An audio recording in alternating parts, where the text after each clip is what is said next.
Ed Niles, who I've known since the early days of the Ferrari Owners Club in Los Angeles, and who has owned more Ferraris than anyone else I know, offers his comments about the Dino. And in the view of many people, one of the best looking Ferraris ever made. They're a delight to drive because they're light and nimble and give you the feeling that you're in a race car almost.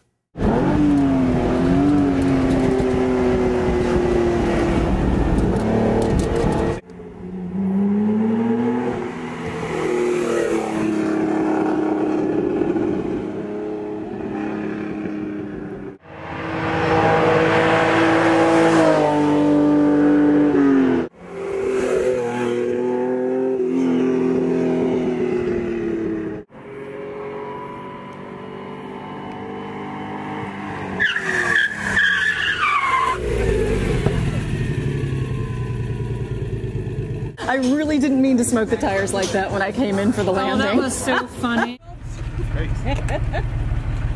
He's never seeing this car again.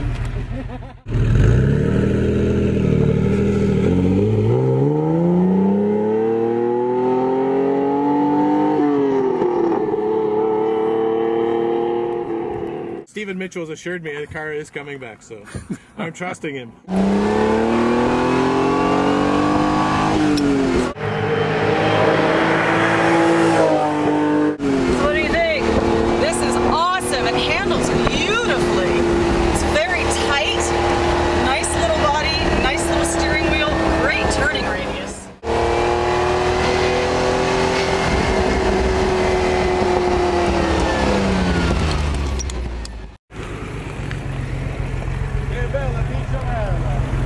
Lovely.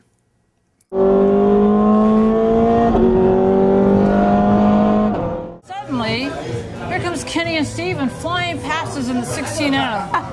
I couldn't believe it, and the sound of it going by, and the beauty of it going by, and suddenly they're gone. I couldn't even see them anymore. I swear to God, they had to be going, what, 150 miles an hour?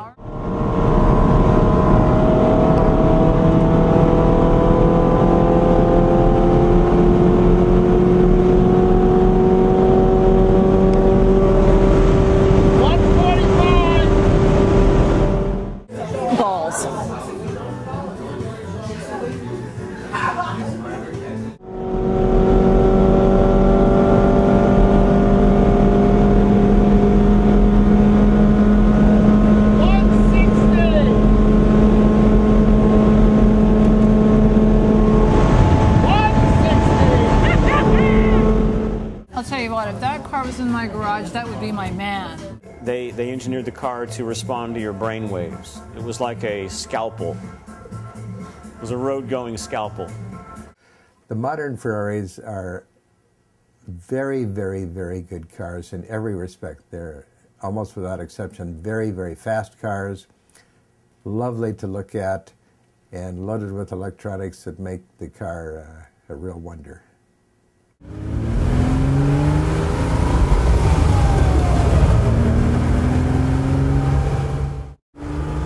Those cars, in my view, are among the most beautiful Ferraris ever made. They're absolutely stunning to look at from every angle. Again, they were designed by Pininfarina but built by Scaglietti, who was more geared up for mass production. They drive very much like the 330 GTC. The engine is smaller, but that having been said, it has almost the same horsepower. And being a lower car, I think it probably handles a little bit better than the 330 GTC.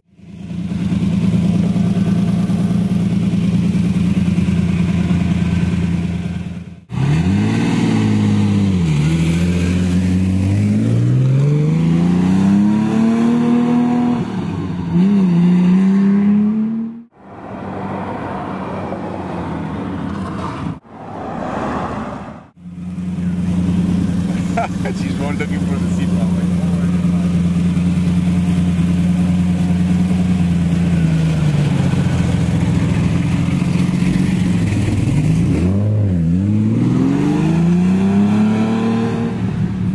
Very nice. Very tight car.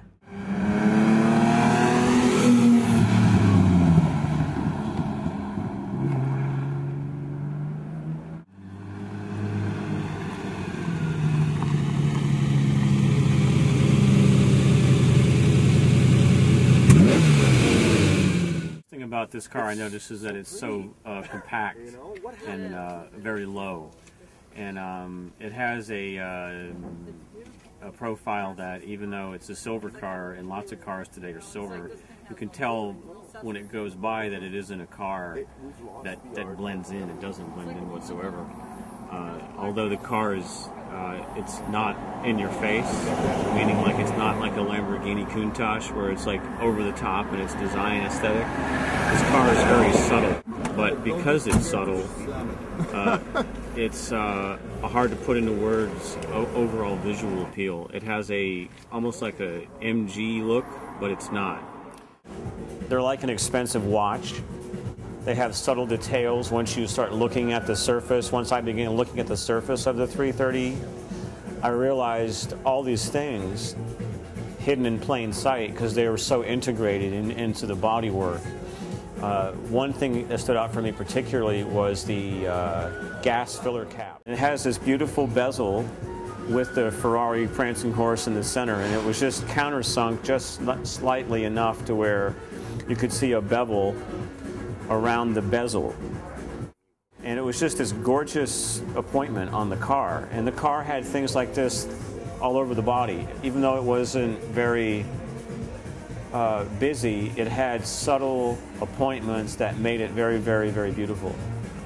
And it sounded amazing.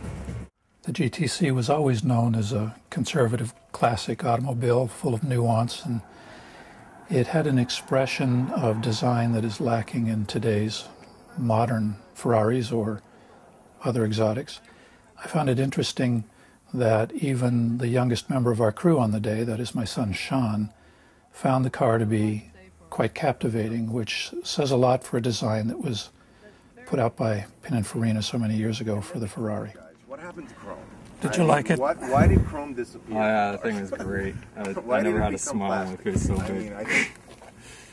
Love that car. Did you remember to take some shots? I believe they still make safe bumpers that are fun. I'm trying to describe this feeling, but it's something I never received before, hearing this sound. You know, I've heard beautiful music. I've heard, you know, amazing things on a beautiful Sunday morning. But I've never heard passion through metal. Just never heard it, you know. And it's a great sound hearing someone that knows how you want to feel. It's not only a good feeling hearing the sound, but it's a confirming feeling knowing that there's somebody else out there trying to be just as passionate as you. That's $1 million in front of us right there, in that condition.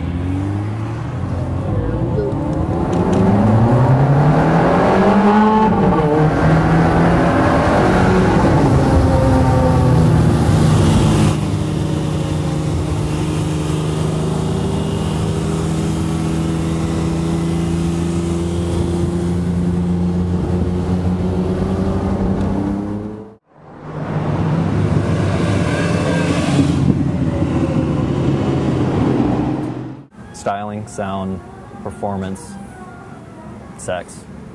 It's beautiful. It's a great car. Here we pull over to the side of the road to take some photographs and admire the cars from different angles. It's very interesting to see these two Ferraris created to be, I suppose, the maximum in elegance and performance in their time, so distant from one another in age and in purpose, in fact, but you can see the heritage, and both are clearly the epitome of what buyers wanted and needed from a spare no expense automobile.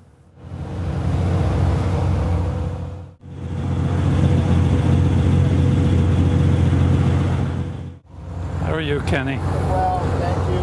Good. You know, Michael made comments about his car being a 12-cylinder, mine being an 8.